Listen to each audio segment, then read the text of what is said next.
बीट्रिक को अजीब लगा जब उसने सारा के मुंह से ये शब्द सुने। उसने उम्मीद नहीं की थी कि उसके जैसे कम बोलने वाले व्यक्ति आज ऐसी अप्रासंगिक बातें कहेंगे।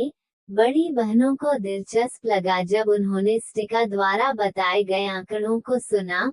उन्होंने अनिच्छा से प्रोत्साहन के प्रति अपनी स्वीकृति दिखाई। गुलाबी बालों वाली बड़ी बहन ने सोच समझकर स्टिका की प्रशंसा की। आप ये देखने वाले पहले व्यक्ति हैं कि महाराज अधिकांश लोग केवल सोने और चांदी के रत्नों की परवाह करते हैं।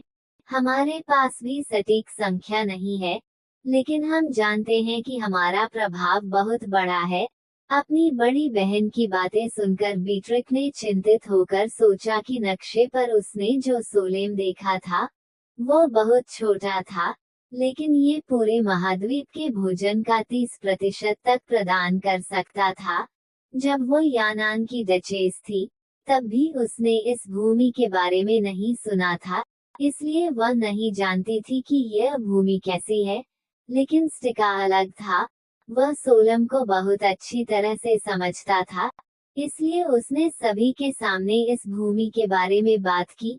यहाँ के लोग पवित्र मंदिर के वंशज हैं, इसलिए सोलेम में सब कुछ चमत्कारिक ढंग से विकसित होता है। पृथ्वी के सभी उच्च पुजारी भगवान, मनुष्य स्वयं एक चमत्कार हैं। बोलने के बाद युवक ने मजाक उड़ाया और बीट्रिक से पूछा, राजकुमारी शाह, क्या आप समझती हैं? ऐसा लगता है कि आप इस देश के इतिहास के बारे में कुछ नहीं जानती। ये वाक्य बीट्राइस के घाव पर लगा। पुनर्जन्म के बाद स्पॉट ने केवल सोलेम के अस्तित्व की खोज की थी। वह इसका इतिहास कैसे जान सकती है? ऐसा महसूस कर रही थी कि उसे सार्वजनिक रूप से अपमानित किया जा रहा है। बीट्रिक ने स्टिका को उदास होकर देखा। इस समय राजा ने अचानक बात की और अपनी चिंता व्यक्त की। लेकिन क्या ये बहुत अचानक नहीं है? ये शब्द सोलेम के लिए बहुत अनुकूल हैं, इसलिए आपको क्या मिलेगा? स्टिका ने अचानक दो शब्द मिस कहे। फिर उन्होंने वहां लोगों को समझाया कि शायद सभी को इसका एहसास नहीं हुआ है, लेकिन सोलेम को हमेशा शक्तिशाली देशों द्वारा देखा गया है। ये जादूगर थे जिन्होंने इसे पहले समझा था, लेकिन हमारे विपरीत वे केवल सोल की पवित्र शक्ति में रुचि रखते हैं। अब अगर सोलेम गिरता है तो पूरे महाद्वीप को एक गंभीर अकाल का सामना करना पड़ेगा। रानी बहुत चिंतित थी जब उसने ये सुना कि क्या वे जीव हमारा पीछा कर रहे हैं।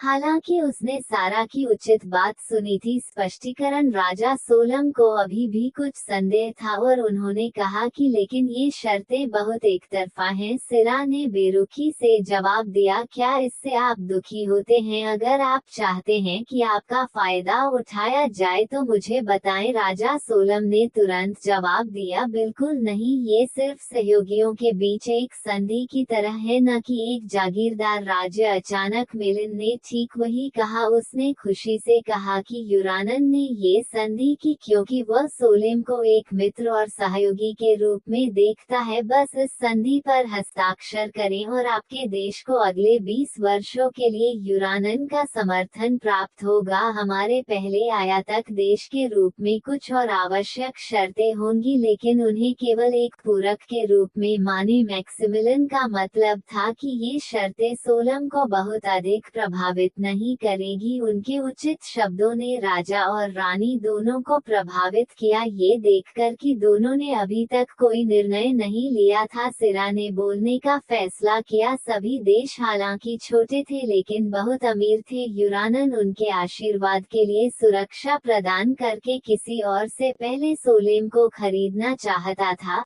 इसलिए देवताओं द्वारा दी गई पवित्र भूमि पर कब्जा करने के बदले में यूरानन सोलेम का समर्थन करने का वादा करेगा।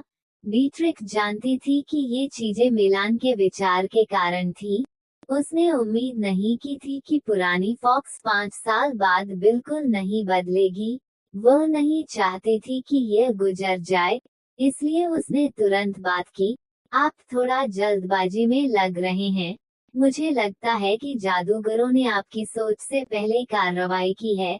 पहले स्टिका को बहुत असहज महसूस हुआ जब उसने ये शब्द सुने, लेकिन जब उसे पता चला कि उन शब्दों की मालिक छोटी राजकुमारी शिना थी, तो उसने मुस्कुराया और वाक्य के साथ अपनी सहमति का संकेत दिया। समझ में आता है कि यह व्यक्ति हमेशा उसके द्वारा कहे गए वाक्यों पर क्यों हंसता था। इसके बाद स्टिका ने औचित्य सिद्ध करना शुरू किया कि उन्हें सोल की खाद्य आपूर्ति की परवाह नहीं है।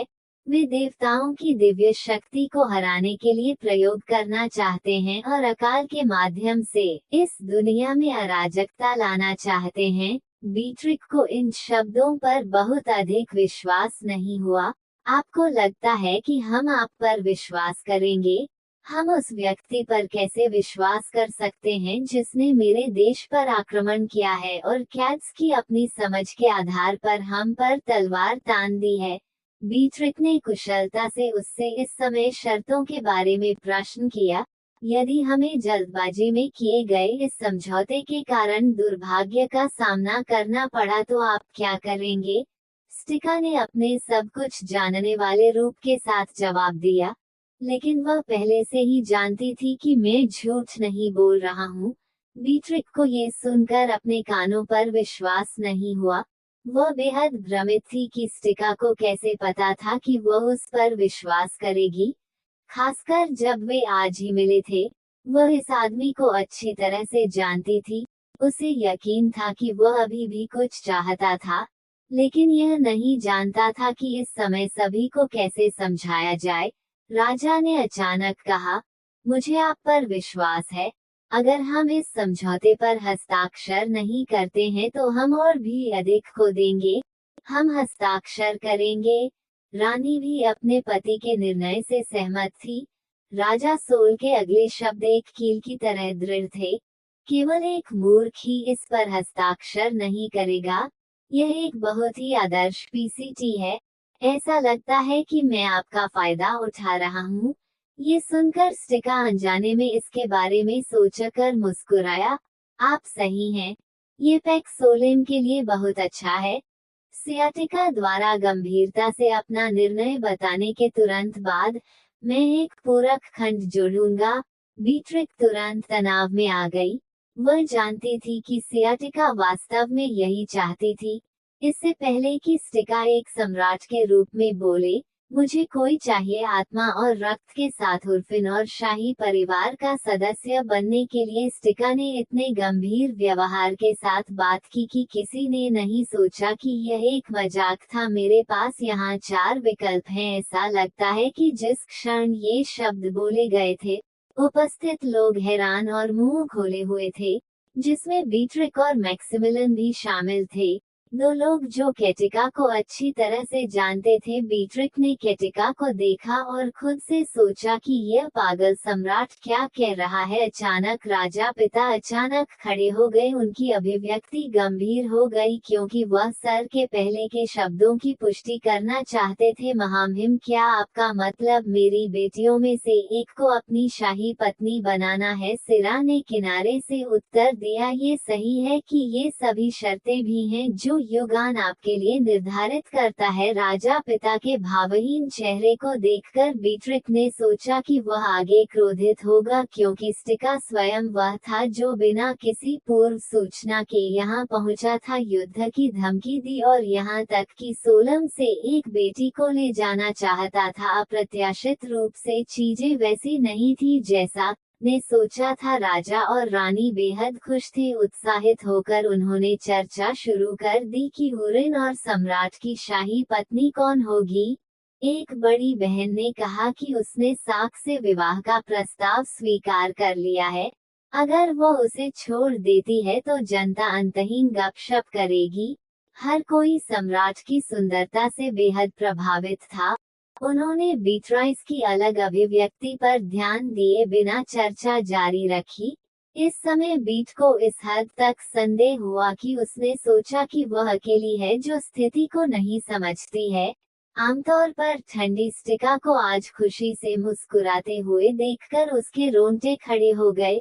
उसने खुद को शांत करने की कोशिश की क्योंकि उसने सोचा कि अगर उसने खुद को संयमित नहीं किया तो किसी को तुरंत शादी करनी होगी। बीट्रिक ने स्टिका को देखा और पूछा, क्या आप वाकई इतना महत्वपूर्ण निर्णय लेते समय अधिक सावधान रहना चाहती हैं? ये सुनकर सीरा सोलेम शाही परिवार पर नजर डाली। ऐसा लगता है कि किसी को भी इससे कोई समस्या नहीं है या मैं गलत हूँ। बस एक स्टिका ने कहा कि वर्तमान में बीट्रिक को छोड़कर सभी सोलेम शाही परिवार के सदस्य इस खबर से खुश थे। अभी अचानक स्टिका ने एक और भी अधिक दिमाग उड़ाने वाला निर्णय लिया।